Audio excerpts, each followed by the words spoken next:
भैया ध्यान दी, हम व्यास सुरेंद्र यादव तमाम भोजपुरिया भैया के प्रणाम बा।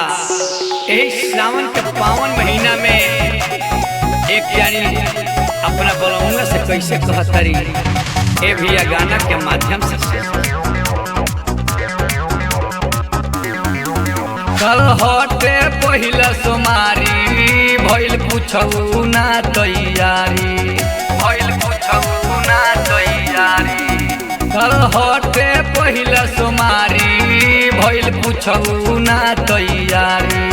कैसे के जलवा ढारब ना बावे गेरुआ सारी। देव घर कल जाए के बा, देव घर कल जाए के बा। टिकट लाई कराई के पिया कांवर ला दीजी छपरा बोजरिया जाई के। पिया कांवर ला दीजी छपरा बोजरिया जाई के।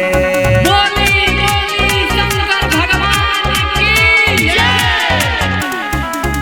पिया कांवर ला दीजी छपरा बोजरिया जाई के।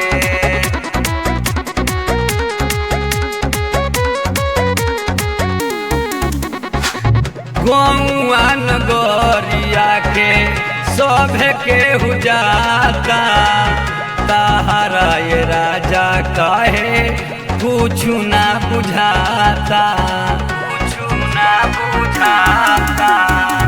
गौआ नगरिया के सभे के हुजाता, ताहरा ये राजा काहे कुछु ना बुझाता।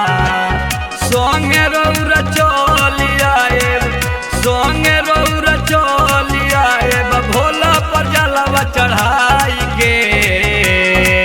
पिया कांवर ला दीजी छपरा बोजरिया जाई के। पिया कांवर ला दीजी छपरा बोजरिया जाई के।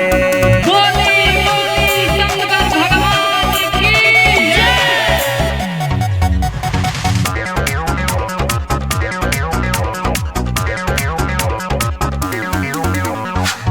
सोइया सुरेंद्र हमर भोतियाली मानी। देव घर जाए के बाय तने रउआ मानी, तने रउआ मानी। सोइया सुरेंद्र हमर भोतियाली मानी। देव घर जाए के बाय तने रउआ मानी। और राम पुजेरी जई है, और राम पुजेरी जई है रोहिया में भजन बजाई के।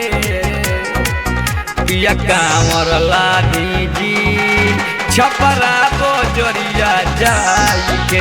पिया कांवर ला दीजी छपरा बोजरिया जाई के।